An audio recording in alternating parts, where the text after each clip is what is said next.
Good afternoon, everyone, and welcome to the second of our Myanmar Teacher Takeaway events. My name is Fraser Buick, and I'm a consultant with the British Council. It's my pleasure to be here today with you to act as the moderator for today's event. Now, today's event is collaborative CPD practices through non-formal education, or NFE, as you'll see the acronym moving through the slides today. We have two fantastic speakers who'll be presenting in a joint presentation on this topic. Now, I'd like to introduce a little bit about what the teacher takeaway webinars are before we begin.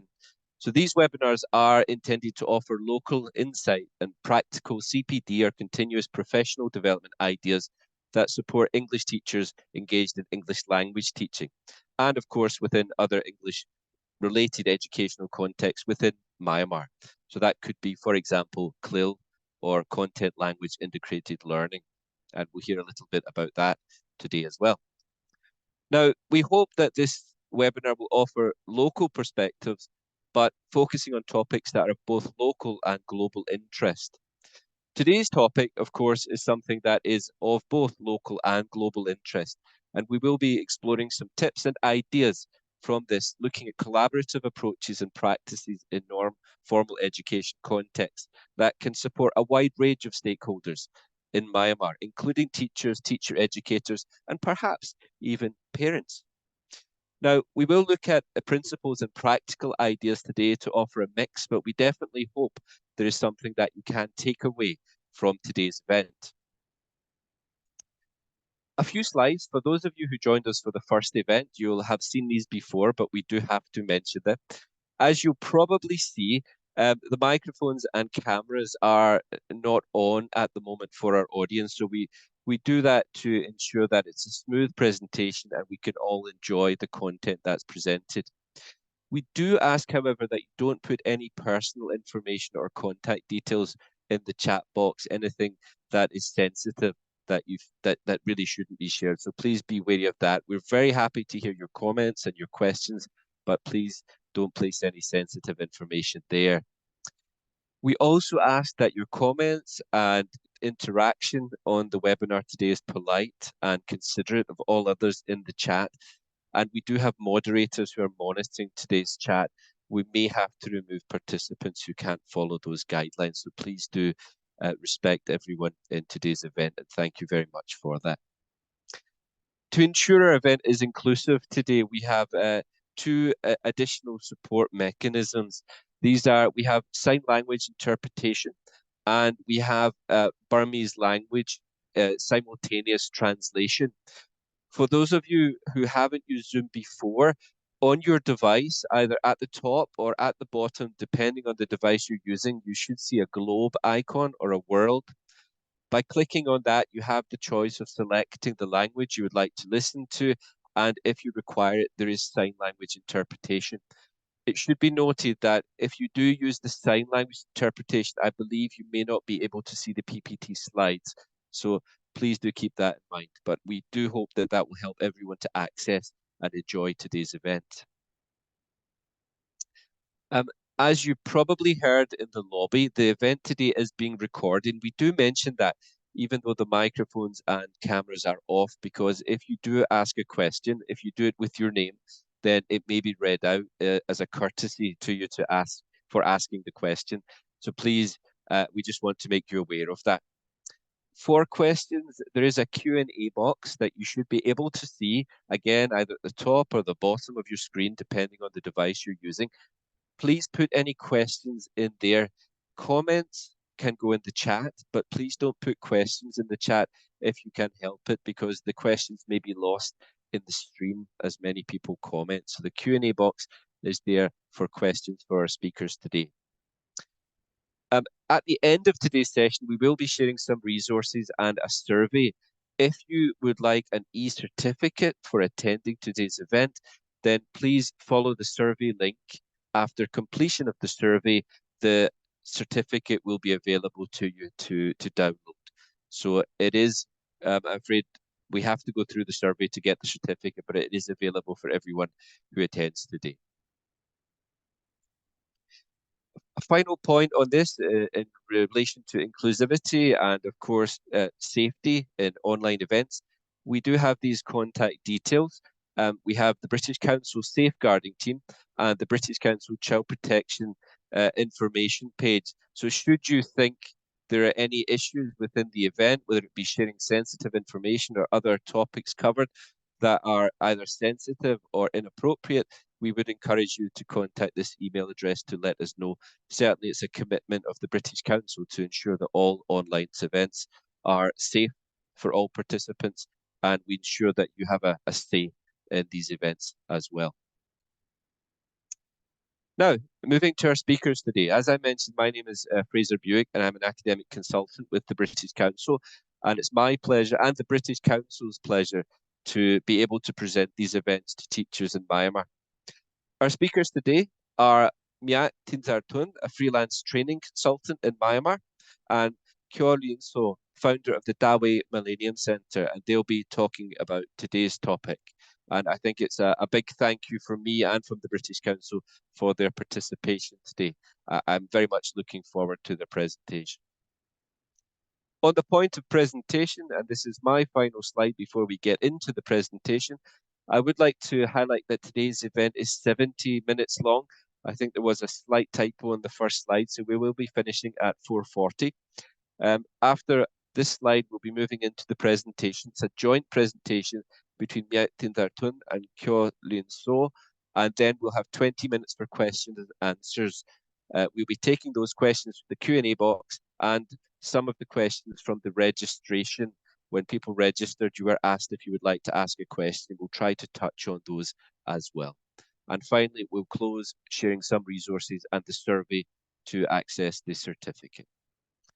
Okay, well, that's all from me at the beginning today. I'd now like to stop sharing and I'll hand over to our speakers for their presentation. So, Mya Tinzartun, I'd like to hand over to you, please. Yeah, thank you, Fraser. Good afternoon, everyone.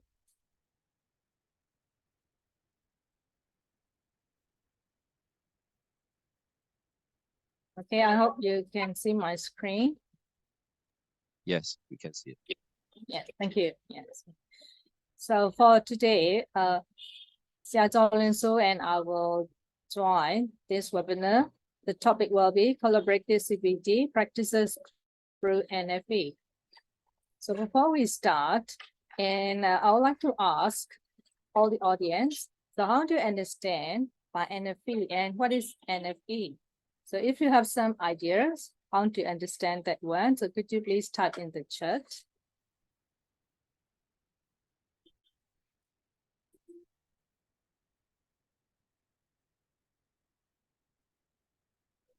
Yes, of course, yes, non-formal education, yes, okay. So what are included in non-formal education? Yes, yes, okay, yeah.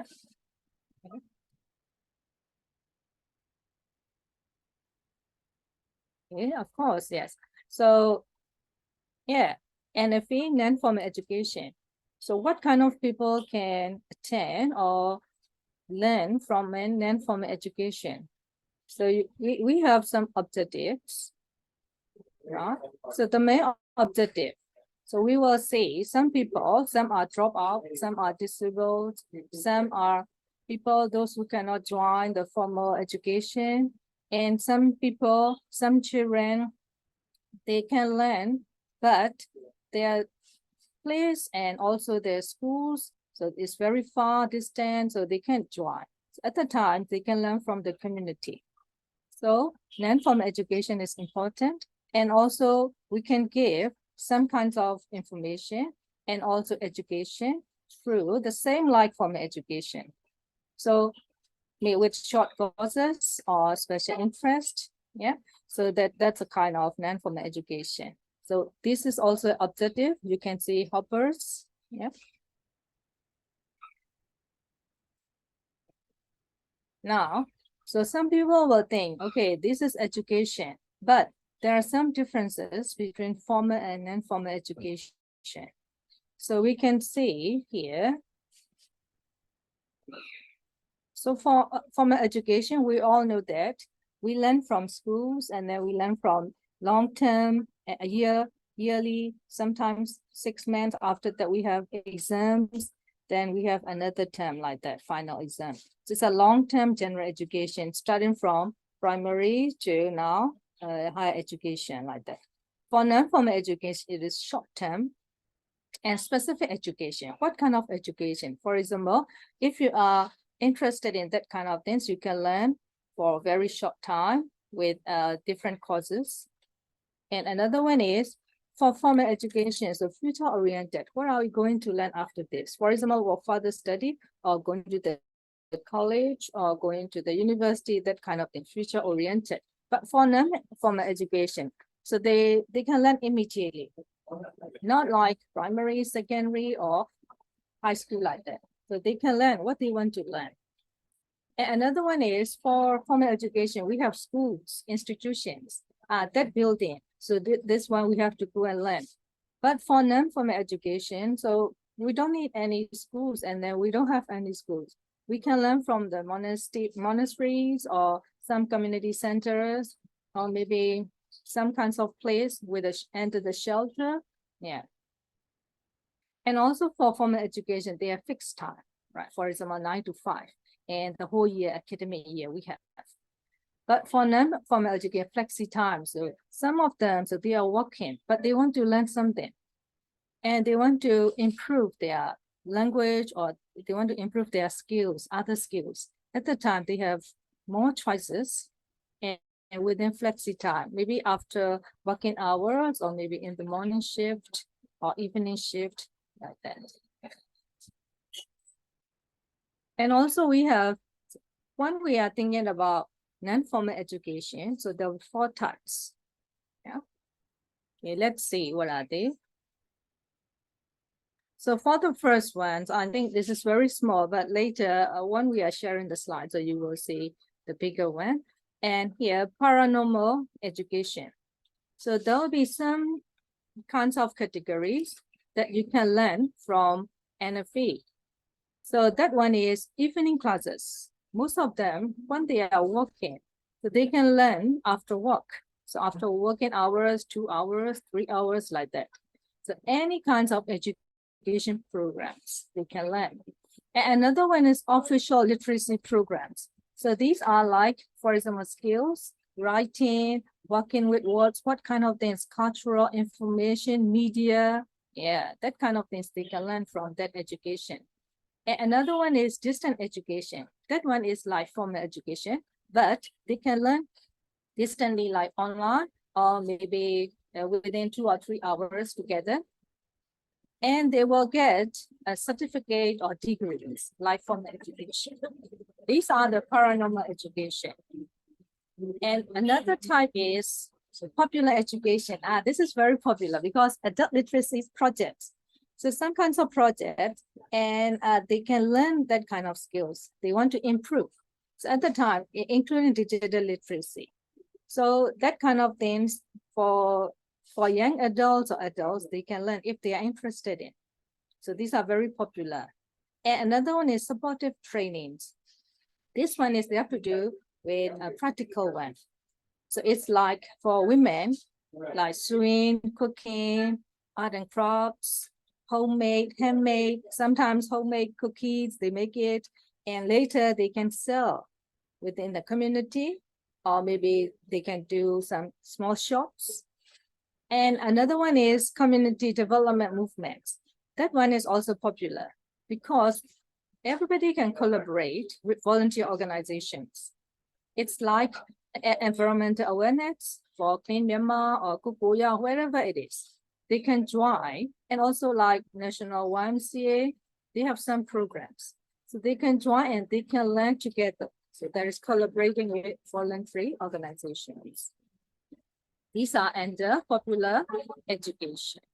Another one is for personal development activities. So some of them, so these are individually, they want to learn, they want to improve. So at the time, educational institutions, they are like, they can join libraries, museums, cultural clubs, and social circles. So social cycles within that, so they can learn from that, from education. And another one is promoting leisure time activities. So this is also a good one. Some people, they don't know what they are interested in. For this one, so if they are interested in natural environment, they can join with what kind of program. And another one is music, playing music. And they can join to that kind of club or attend the classes. So these are for personal development activities. And the last one is extracurricular activities. Some children, or maybe some people, they like sports. So they can join what kind of clubs or what kind of courses, what kind of area they can learn. So these are for personal development activities, their own interest. Okay, final one is professional training. So for example, some of them, they like vocational training, like craft, health assistance. Not only they need to attend at a nursing school or university, but they can go and learn and attend in some hospitals. So they have some training, and also agriculture. Yeah, they can go and learn how to plant, how to grow plants, and then they can go and see. And another one is some people, they like business, doing business, economy. So commercial and administrative communications. So they can go and learn that home economics, how to do it, how to do marketing, how to do public relations. This is for professional learning. And the last one, academic support.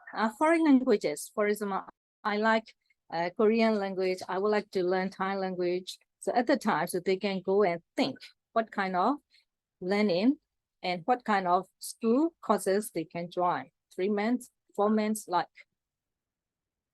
Yes. Okay. Now, after 4 types of NFE, so you can say, oh, what are the benefits? You want to know. So NFE, non-formal education, what are the benefits? What are the good points? So you will see there is no age limit. So, oh, now you are, for example, 20 years old, 40 years old, you can learn, but you can learn because there is no age limit. If you are now interested in cooking, so you can join. And level of education. Sometimes, if we are compared with formal education, your level of education is, for example, primary, but you want to learn that one. It's like language, foreign language. But you can think about that, which one you want to learn. So it's not, you cannot compare with the level of education. You can learn it if you want to. And any place within a community, you don't need to go to school, but if there is a course in that area, in community center, you can go and join. And specific areas of interest. Sometimes some people, they are learning, but they are not interested in. It's not good. It's waste of time consuming. So if you know that area of interest, you can go and you can do with your passion. And business study. Some people, they want to know how to do it, how to start business, or how to do that kind of information. At that time, so they can learn specific one, business English, or which website, or who can join, that kind of things, so they will go and join. Another one is sports. Yeah, sport clubs. So although you are very young, or maybe young adults, or adults, you can join, any kind of sport. If you want to swim, you can go and swim. You can join with that one. And you can go to competitions if you want to. And also, you can keep on learning. And art and crafts. This is very good one as well. If you like hands-on activities like floral service, or some knitting, crochet, whatever it is. And vocational training as well. Some people, they like repairing cars, and they can learn from workshops. How many months they can go and join? So at the time, they can learn from that one. Not only cars, repairing things like television or computer, Yeah, so they can learn from that one. Later, they can get a job from there. Okay, so before I move on, so I would like to hand over to Sia Jolensu for Sustainable Development Goals and non-formal education, how to link with that. Thank you, Sia. Thank you, Teacher Mia. So good afternoon, everyone. So my sections on my turn, I will talk about the Sustainable Development Goals and how it connects to the non-formal educations. So let's have a glance on it. What are the SDGs? So in terms of seeing SDG, so Teacher Mia, so can you move on? Yeah. So the next slide, please. So when we are talking about SDG, we can categorize them according to the same themes. The first theme is like the gender equalities and diversity issues. There's maybe the 3 SDG under this theme. So including SDG 5, 8, and 10. Another part, it's about health. So under health, so yeah, good health and well-being, clean water and sanitation, and the responsible consumptions and production. It's under the health category. And the next category, it's about the environment. So this is the very big category, and so lots of SDG include under this theme. So, and the next part, it's about no poverty and zero hunger. So all of these SDG based on the last but not least category, this is called the quality education. So if we are being educated and if we are looking after our planet, why not? We all can transform the world, be a better place. So that's why quality education is the fundamental step. So to implement these goals. So towards the quality education, what we need is partnerships. So we all need to collaborate each others to work on the common goal. Yeah, so now let's have the educators, because today webinars, I hope there's a lots of educators and teachers will join today. So when we are talking about the educators, we can classify them into 3 groups. The first one is everybody know that the language teacher. So the language teachers could be not only English language teachers, but also other foreign languages teachers included. The next one is that we call the subject teachers. So the ones who teach mathematics, physics, so that kind of particular subjects, that we call them as the CLIL teachers. And the last group, it's about others. That could be, like Teacher Mia said, the personal development or maybe professional development under the NFE program. So the one who provide the personal development training or professional support or training could be in under others groups. So these are the 3 types of the educators. And now I'd like to share how the educators can implement NFE platform. So first, we can develop a lesson based on the SDG by both language teachers or maybe the CLIL teachers. There's so many categories under the SDG, but I would like to highlight only on the environment because it is the hot issue around the group. So now let's see the picture. Every teachers do not need to follow only the curriculum or the maybe like the teaching materials. How about the low resource content? So we can look up the pictures online, or maybe just using the natural one, or maybe the pictures on your phone and show them. So let's have a look on this picture.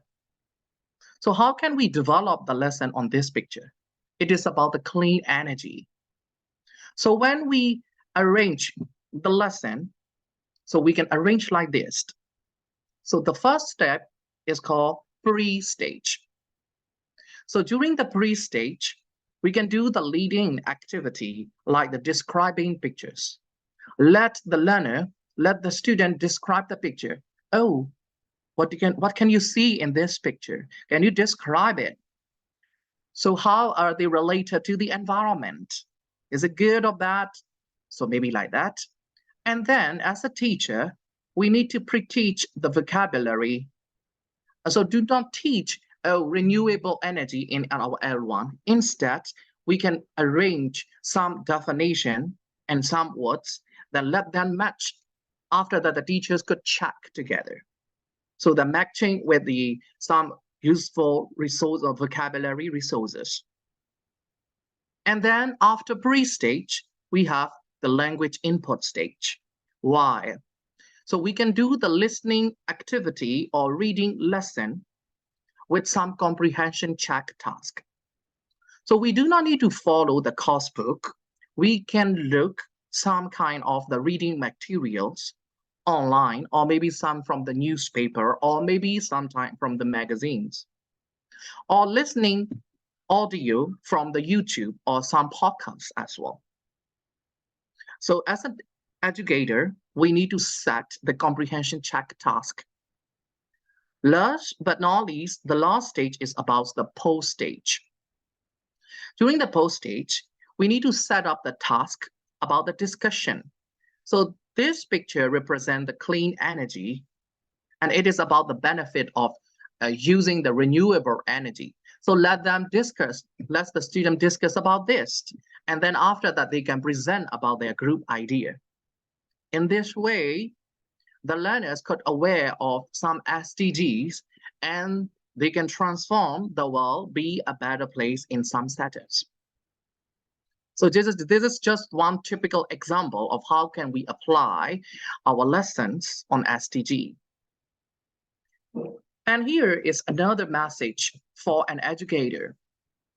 So being as a teacher, our duty is to teach, right?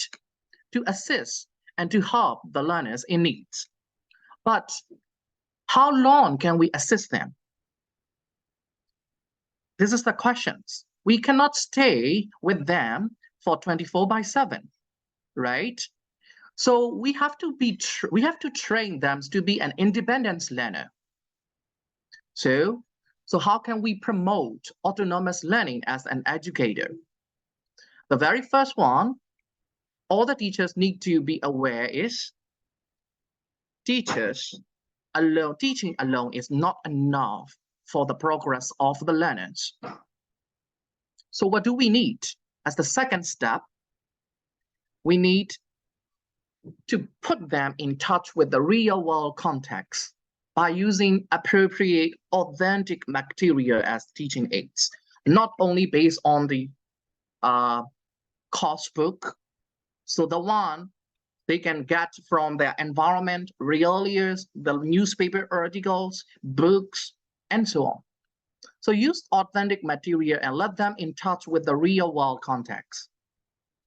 And then after that, don't forget to set a personalization task in each lesson. That can enhance the learner's productivity, their productive skills, especially for speaking and writing tasks. And the next, what can we do is please cultivate extensive reading and listening habits amongst the learners, because most of the students learn the lesson only from the classroom, not from their leisure times. So we need to change that habit. We need to cultivate their habits about the reading habits and the listening habits. How about listening podcasts on news, even the weather focused? So by practicing this, they become aware of these things. So they can spend their leisure enjoyfully, at the same time knowledgeably. Another one is please introduce self-studying tools and websites in class. As I said, teachers cannot assist them all the time, not 24/7. So let the learner learn by using their self-studying tools and website. They can explore it, and also they can enjoy learning on their own with their self-pace rather than with the groups in class. And then the next step, as an educator, we need to aware is assessment. Most of the learners, as well as the educators, think that the assessment is the duties of the teachers. After the homework done or the assignments done, the assessment is by the educator or the teacher. They need to provide the feedback on the student task. But actually, no, we need to encourage them doing the self-assessment or peer assessment strategy. So they can learn from each other, they can learn from self. But as an educator, we need to set rubric because the learners do not know, hey, check them, but they do not know what to check.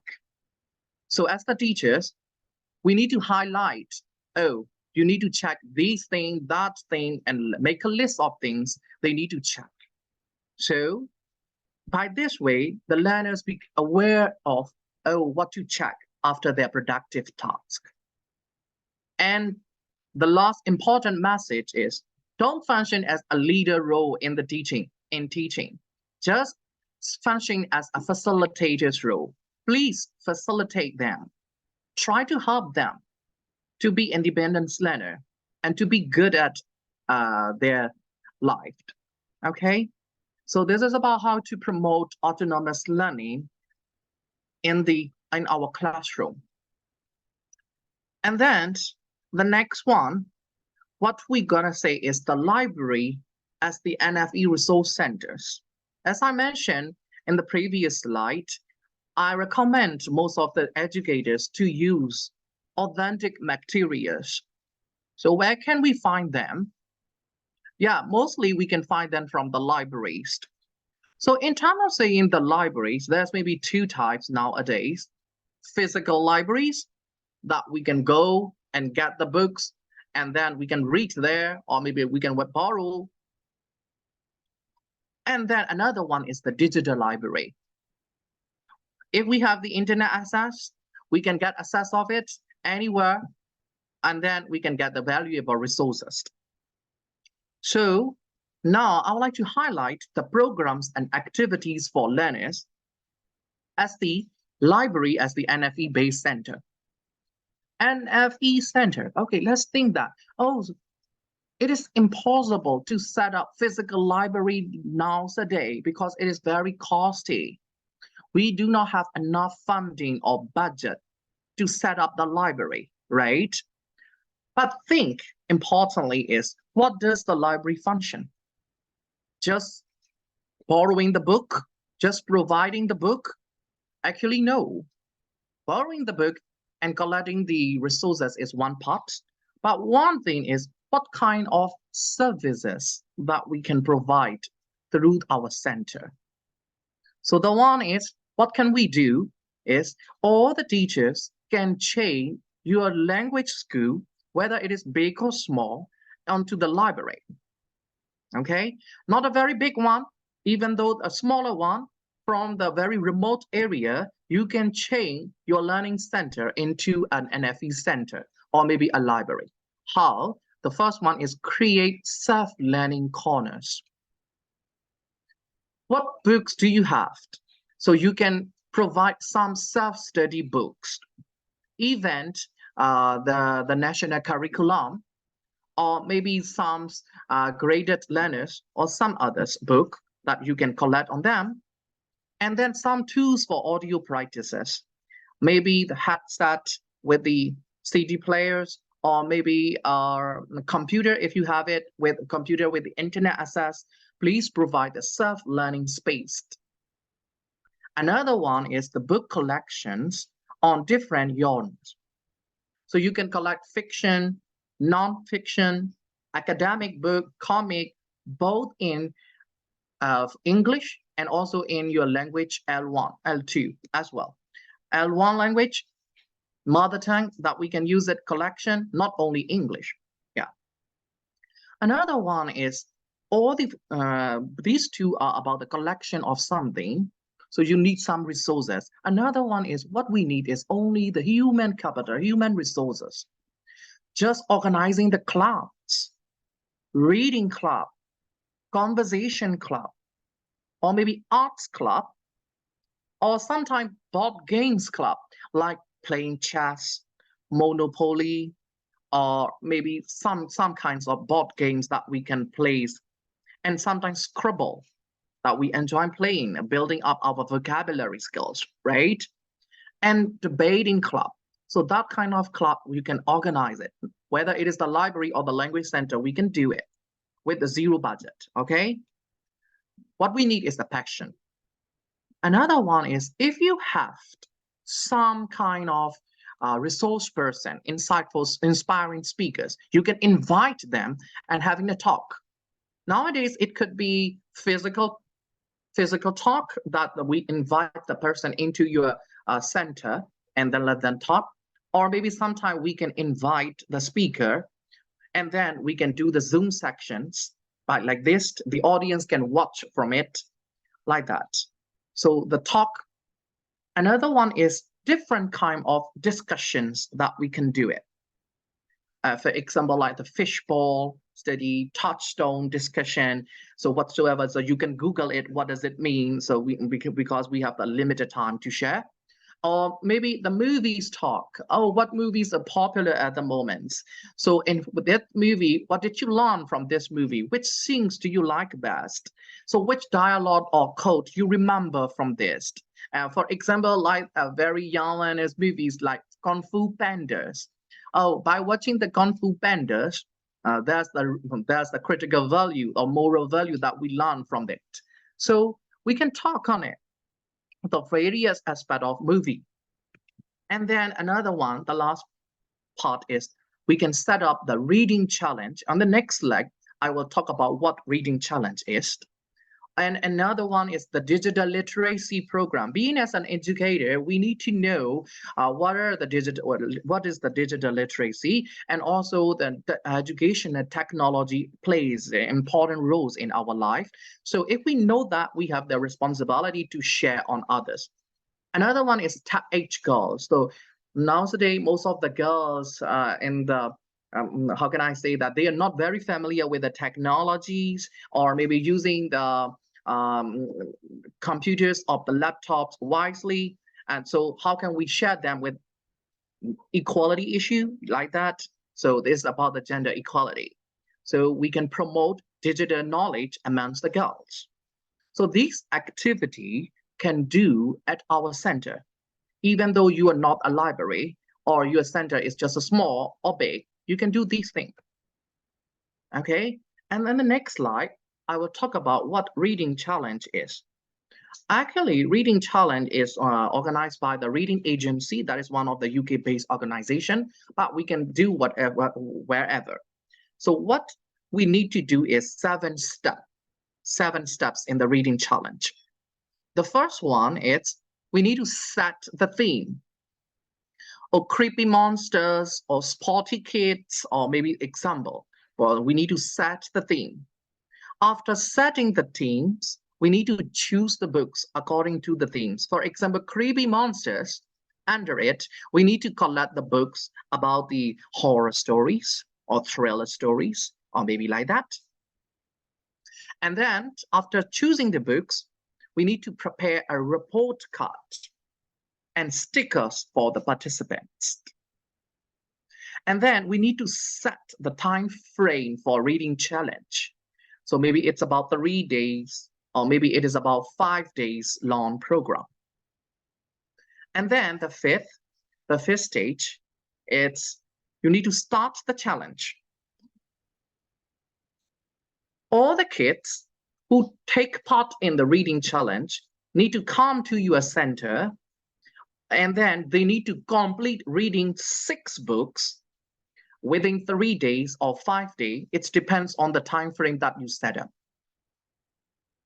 When they completed reading 6 books within the limited time, we can award them with the appreciation certificate.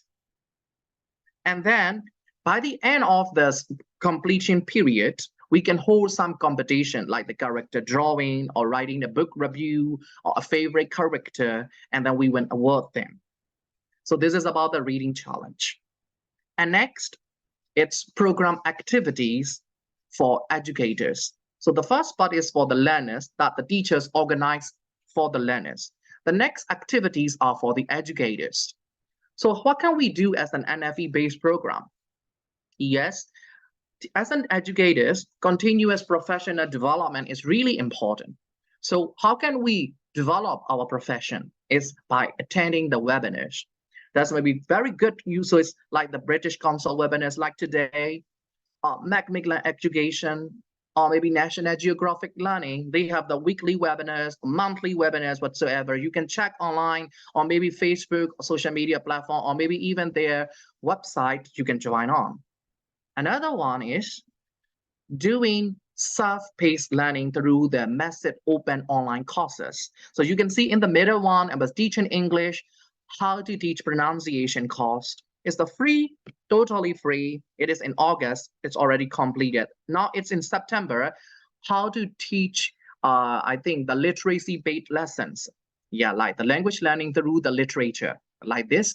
So that kind of monthly MOOCs are available. So you can join and you can do the course with the self-paced.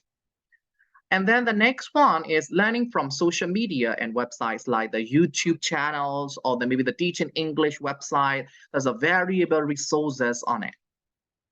And the last but not least is you can take part in some professional network like the MMT SAW or like this. By this way, we can nurture ourselves to be a better growth. And now, next part is CPD. So I will over to you, Teacher Miat, to discuss about the importance of CPD. Okay, thank you, Sia. So now, Sia share a lot of things and then some activities to take away and then how to keep on learning for as a teacher, not only stop learning and then we can continue and then how to develop ourselves as well. So why the CPD is important? So we can think about the four main things. So the first one is to improve or to promote our skills, the range of skills, abilities, and teacher competency for ourselves as well. We need to learn and also we can share. And another one is we need to focus to develop life skills and active citizenship because we would like to develop them as well. That's why we need to learn and also we need to improve updated things and updated skills. And another one is for both individual and group learning. So at the time, so we can think about what kind of approach we need to keep on going. So we can think about that. We can collect the most effective approach for them, which group or who is concerning with that, and then how to train them, how to teach them. So that's why we need to involve and we need to think about that one as well. So another one is, this is very important. We need to understand how to do that one, how to continue that one, how to contribute to what the developments of abilities and skills, how to develop that one. We need to develop ourselves, then we can keep on sharing and teaching. And these are some approaches and methods. There are lots and lots, but for today, I would like to share that. So for NFA, so some teachers or some educators, so they will have more experience and expertise. So if they have more knowledge and they can give more practical lessons, they can plan for them. And another one is design programs. So we can design after school hours. There are only 3 hours. Within a month, what can we deliver for them? How can they improve for that kind of design programs? And another one is approaches are very important. It should be interactive and practical approaches. Not only teacher is teaching, presenting. Yeah, we would like to use different kinds of methods. For example, like visual things. It's Sia Jolin also mentioned earlier, what kind of things we are going to use for young learners, for adults, and then what kind of things they are going to learn. Yeah, we need to think about that. So practical approaches are very important. And another one is they also need effective one. Which one is suitable for them, the space, and also time to learn that kind of skills. Another one is strategies. This is also important. Sometimes this is for personal growth and not only for personal growth. So we have to take care of them. So what kind of things proactively? So how to handle that one? This is also a good way for NFA. So to be more confident, to be motivated when they are learning. And the last one is for not only for the level, right? The personal level. So some of them, they are maybe about 25 years old, 30 years old, but their needs is not their level, and then it's not relevant sometimes. At the time, we need to analyze first what kind of approach. So that approach for that age, but we need to adapt how to change to be more effective. Okay, so these are some takeaway activities for teachers. Yeah, you can use it today or maybe tomorrow or in the future. So some of you already know, I think, Kim's game. Kim's game is like that. You can see many things here, right? Like small things, yeah. And here, like safety pin is easy to find, coins, right? So we can color these kind of things, and you can cover it napkin or handkerchief, cover it, like memory games. Remember that within 30 seconds, and then they remember the things. Then you cover it. Later, they have to make lists. What kind of things are there? So you can check, right? So if they are a little bit primary level, so they can write the spelling. You can check, yeah, for vocabulary activities. Another one is what's in the box. There are some things in the box. There are a lot. Right. I'm going to choose, for example, 5 things. Then I'll put one thing inside and I'm going to shake what's in the box. So at the time, you will see whatever you remember. At the time, yes, you are right. For example, it's a fork. Yeah, that kind of things, right? You only need a box. Yeah, whatever box, right?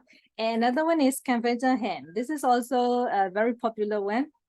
Yeah, so you can also play indoor, outdoor activities. Yeah, for example, find something that is yellow. Find something that is green, like that. You can do outside for environment, in your compound or wherever it is. Inside also, you can find a spoon. So you will go and find a spoon. What is that, right? For second part, so there are 3 R's. So this is important for environment awareness. Environmental awareness, you cannot do alone, or sometimes you don't know what to do. So you can try, you can collaborate with the voluntary organizations, and they will come and give some trainings, and you can work together with them. And also reading challenge, like Jia Jolin said, you can go and join together in a club, or maybe go to the library and combine with that kind of organizations. And role plays. Yeah, so this is also a good one for creating, yeah, for role plays. Oh, okay, I'll be a queen. How about you? And then they can create their own scripts and they will do it together. At the time, they can learn about communication skills, negotiation skills, how to do it together, working as a team. And another one is creating mini projects and short presentations. They can work together and they can show, they can display in the center. Okay. The last but not the least, free bite-sized resources that you can find anywhere. But here, British Council Learn English is ready-made and you can adapt or you can do if you want to, and you can go and see. Because of the time limit, I won't show in details. Yeah, thank you. And CPD is very good, but sometimes you can see there's a kind of failure as well. So what are they? Very good. No time limit. I can learn anytime, but self-discipline. Okay, I can learn tomorrow. Okay, only 4 weeks. So within 4 weeks, I'll do like that. So it's also self-discipline. And another one is whatever you want, you can choose, but difficult to assess. So which one? Okay, who is going to assess my one? So it's difficult. Any subject you can learn, but sometimes you are referencing the wrong resources and going this way, that way in the right track or wrong track, that's a problem as well. Another one, you can change the pathway. So if you are learning health, and if you want to change to another one, it's okay anytime. But sometimes no mentors or tutor. This is also important. No guidelines. And for another one is for good points, less stressful, pressure, no demanding, no deadlines. Yeah. So these are the things that I would like to share. And Sia Jolun so well said. So these kind of weaknesses or maybe failures, how will you change into benefits?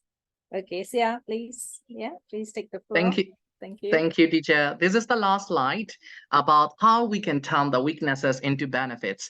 So I think all the audience have the experience of self-studying. So also we have, right? Well, the how can I say the significance of the self-studying is you're really motivated at the beginning, and then you can do beyond your limit. But how long can you do it? Right? So, oh, we have so many excuses and some kind of things. So the reasons that pop up in our mind, and we will do it tomorrow, we will do it later, a few months later, and then we can't do anything. So how can we change it for our maximum productivity? Okay, let's have a look. The first one is we can do the group study. So it doesn't need to be the one who stay together in the one building, or maybe who work together in the same institution. If you are passionate enough about the language learning or language teaching, we can make some groups online or maybe sometime offline if you are supposed to do at one institutions or one language centers or maybe like that. We can do the group study. We can do the focus group discussion. So what is the benefit is that we have the better self-discipline. Hey, set up the timing. So on every Friday, we will do our group study. Okay, this week we will talk about how to teach reading. So read the book by the How to Teach Reading by Scott Thornberry, or maybe like that.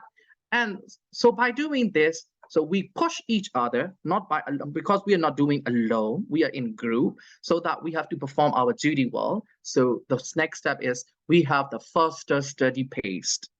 And also there's maybe some extrinsic motivation for you. Hey, you do not do it. I also finish my part. So how about you? So each other, we can force each other. So that can be good at the one aspect of the group study. Another one is we can mentor each other. So why not? Teachers is not always good at teaching. So what we need is support. So we need to learn all the time. That's why the teachers mean that we need the continuous professional development and learning. So how can we support each other? So please, I invite some of my colleagues to watch at my classroom, and they do the classroom observation, and they can provide feedback on me. Oh, so that I can point out, oh, what are my weaknesses? How can I change it so I can get the idea, some great idea from them. As well as when during the lesson planning stage, we can plan the lessons together and we can support each other. Oh, your lesson be better if you put that stage or if you would leave that stage. So we can ask for help each other. We can assist each other. So by this way, our lesson become more interesting, more engaging one, and also we can teach in the classroom better. So don't forget to ask your colleagues at the same organization, or if you teach online, some call about your friends, the virtual friends, to watch your lessons online and get feedback. You receive feedback and then you can reflect on your own and then you can improve a lot. So that's why we can do, how can we improve our learning in the future? So this is about us.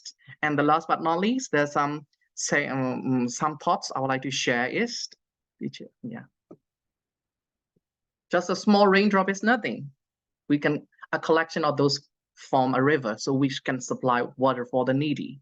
Like this, the more we collaborate, the better we contribute to fulfilling community needs. What we need is do together, study hard together, contribute our skills together, and change our society be a better place. Thank you all. Thank you so much. Just to let everyone know, there are a few extra slides here that have resources, and we are going to share the PPT after today's event. So thank you both for your presentations. There are a number of questions that have come in, and I'd like to jump straight into those, if I may. Again, if we can't answer all of the questions today, just to let everyone know, we will do our best to answer them all briefly in writing, and we'll put them onto the webpage where you registered. The materials for last week will be going on in the next day or so, and then next week the materials for this webinar will also be uploaded. So I think we'll start with a fundamental question, if I can. This came in early in the webinar, but I think it's important to ask, and this is to both of you. It asks, can non-formal education be combined with formal education if a child is already attending school? Or is it better to focus on interests that are student interests that are not included within the current school curricula?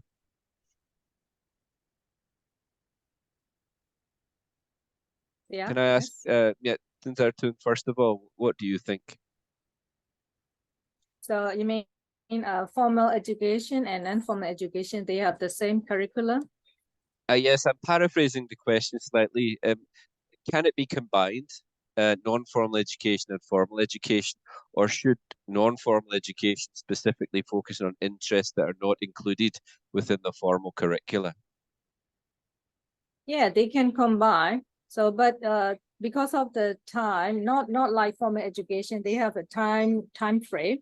But for non-formal education, they don't have a time frame. So at the time, so they can combine and they can choose some of the lessons from there. And for non-formal education, they can learn from outside as well, because some children, they cannot attend formal education. So at the time, they can learn from non-formal education. Yes.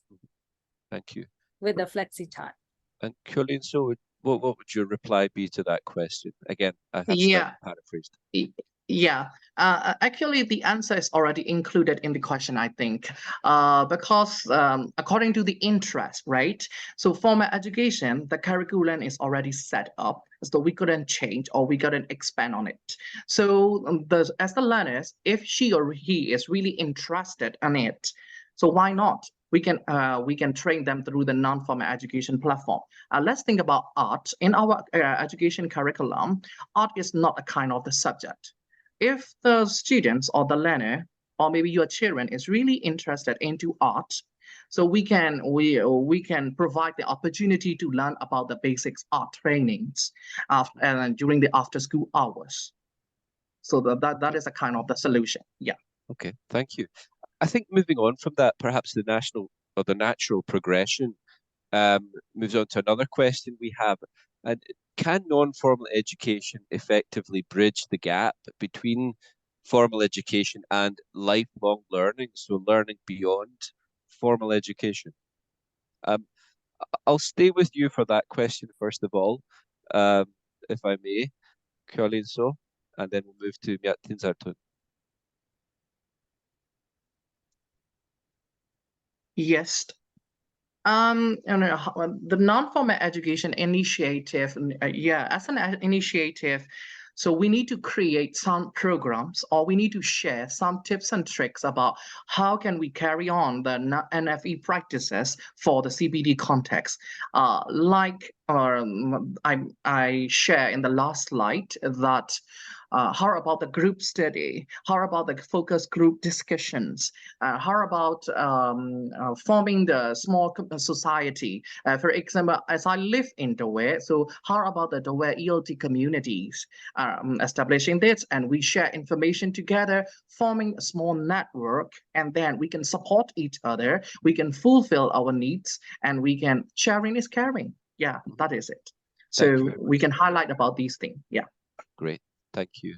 Myat Tinzartun, would you agree? Yeah. So it's like Jolin shows, for example, in the where, so they're kind of ELD group for that kind of support to the learners for NFP and then how to bridge, not to get a gap. So at the time, also not only in the where, So for example, in other divisions and other states. So we should also need to network each other from Delaware, from Yangon, from the other places at the time. So if I plan like that for yearly, and for example, how about in Delaware? How about in other ELT group, in other divisions and states? At the time, we can collaborate and we will get the best practice for them and for teachers as well. We have the best plan. We can also, upgrade what are we going to edit, and it will be better for NFE. So if we don't have a gap for that as well. Yeah. Thank you. Thank you. I'd like to move on to another question, focusing more on practical considerations within the classroom, because I know a lot of our audience today are teachers and they're looking for solutions that they can use. Now, it was commented that personalization tasks can take some time to build. Do you have any tips on how to reduce the amount of time required in building these tasks for students in the classroom? Yes, for personalization talks is the better opportunity for the learners to provide, to improve their productive skills. So that's why if we do not have enough time to do that task, so how can we do is when you plan the lessons, so please prioritize the lesson stages, which according to its importance level. So some stages can skip. Why not? We can skip it or reduce the time, and we should create at least 5 or 10 minutes for the personalization task. Another one is if we do not have enough time, we can set this task as homework, and then when they come back tomorrow, we can revise it as an activity. Or another way is that how about founding the after-school club? So maybe like the evening clubs or the very early morning club. So by doing this, or maybe weekend clubs, so they can enjoy talking about some personalization talks on those days. So by this way, they can improve their productivity.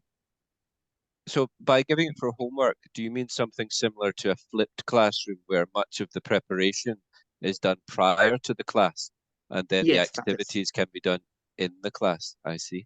sure. Thank you for that. Yeah, Tinsartan, I'd like to move to a slightly different question for yourself, also related to the classroom. And this comes from our registration questions, if I may. And it asks, how can we instruct speaking and enhance vocabulary effectively in the short term for non-formal education, young learners and youth? Yeah, thank you. So for speaking and vocabulary, this one we can practice within a short term. So sometimes some children are coming in, so we can use some flashcards and then stick on the wall. And if you can't do the bigger one, so we also have a smaller one, we can use the flashcards. And sometimes here, so we can also use that kind of things. So how do you spell that? Instead of saying teacher, so in Burmese, so you can say, okay, how do you spell that? So when we are sticking or display on the walls, whenever they want to ask, they are going to use and that kind of questions to improve their speaking. And another one is we can also use some pictures and we can print out and then we can use it for second time or third time. We can eliminate it. We can use it for so long. And another one is here, some flashcards that they can buy and then they can carry everywhere. So that kind of things. And sometimes you can use real ears, like I said, not a real elephant, but you can use that kind of things. And also some puppets you can use to speak role plays if they want to speak. So they like it for children. So they like puppets. Okay, here they can talk. Yeah, so that kind of things we can use, and some toys. So you can use some balls, or they can throw them. That kind of things as well. So these are the things so they can learn happily, and they can also use that kind of things in the center wherever you go. If you don't want to carry very big ones, so you can use small things, or maybe you can create your own. For example, okay, so yeah, this one we cannot buy easily, no problem. So if you have some, plan, and you can stick the pictures here, and you can use like a puppet, or you can play. Mm. Certainly, I remember many years ago when I was teaching, we used socks and decorated socks for puppets. That was always great fun in the classroom. But I think that's some great ideas. Certainly, I would recommend laminating flashcards so you can reuse them again and again to save you having to make them. So thank you for that. I'd also like to, and I do realize we're running a little bit behind on time today. Again, just to reiterate, many questions coming in on different subjects related to NFE. We won't be able to answer them all, but we'll do our best to do that after the webinar in writing for you. I'd like to move to libraries because we did touch on libraries within the presentation as well. And we've had a few questions answered within the presentation, but there are a few that perhaps are still outstanding. And one that came from the registration was, how should teachers train students or children who do not attend school to get a habit of using a library? How can we give them that habit? Yes, going to the library and think about that. Why the people would like to go to one particular place? Because they feel happy or they feel really engaged when they are being in that place, right? So then we need to create a welcoming atmospheres as a library is. If you go into the library and there's maybe the dusty or maybe old scarf things or maybe thing like that, a collection of old book, that would be, and that couldn't attract the learners to use it. So what we need is an interesting decorations or the book display that we can do. No matter how many books you have, or we can decorate our library with what we have it. For example, like just laying down some books on the table or displaying with some boxes, or maybe it's like according to the displaying themes. So today we are displaying the books about the geography. This is about the comic day or what environment day, the different set of themes that we can display the book. So that, and also we need to promote the library, that there's a library that you can read it, you can get that kind of services when you join us. So promotion is really needed. So being as the librarians or even as the school teachers who are keen on doing their school library, do as the library marketing and promotions, and then to attract them and create a welcoming atmosphere. So that's these tips can help them, the children, to use the library frequently. Yeah. Thank you for that. I think we'll have to round up with the questions. There are so many questions that have come in on very different topics. It's hard to focus on one, but I'd like to end on a teacher-oriented focus because I think today's event is specifically looking at really how we can support teachers. And this is about NFE educators, so those who are engaging in non-formal education. In terms of the outcomes they set for activities, do you think there's a need for differentiation within those activities? So I'll go to Myatin Thartun first, and I'll come back to you for your answer on that, Kyolin. Yeah, for Myatin Thartun. differentiation. Yeah, it sometimes it depends on the place. So if they can get access easily for some kinds of online resources, so they can do it. But sometimes if it is very far, internet connection is not accessible, so at the time they can use the things from the real environment, and also from the nearest one is like libraries or community centers. So they'll be a little bit different. So, but we can also collaborate if they can learn from those who can access the internet, and if they can download some kinds of useful things or tools, so they can share to the people, those who cannot access that kind of things. So although it's different, but if we can collaborate or if we can think, what is the best way to share? That's a bit the best way, I think. Yes. Okay, thank you for that. Thank you. So. Yes, like the formal education or maybe the lessons in the language classroom, we need differentiations because even in the non-formal education, we do not know about the level of the learners, right? That they may have the different ability groups. So in that case, we use the same materials, but with different tasks. So this is for the very beginner groups. So this is for the little bit challenging one groups. So that kind of, as an educator, why when they are planning the lessons, they need to consider about what differentiation instruction will they use for that particular lessons. So by preparing this, they can practice in their classroom. Yeah. Thank you. It reminds me of an acronym from teaching, KISS, KISS. Keep it short Yes. and simple. And simple. Yeah. With the Yeah, keep instructions. it short and simple. Yes, yes. Thank you. Thank you so much to both of you for your presentation today. You covered a Thank wide you. Thank you, a wide Lisa. range Yeah. of areas under non-formal education, and this has elicited a number of questions. Unfortunately, we won't be able to answer all of them today, but again, we will be answering these in writing, so please do look on our website after that. Now, I have a few slides to share just before we finish today, and I'll do that now. Scroll down. Okay. Okay, so just to oh, something is going wrong there. Let me see.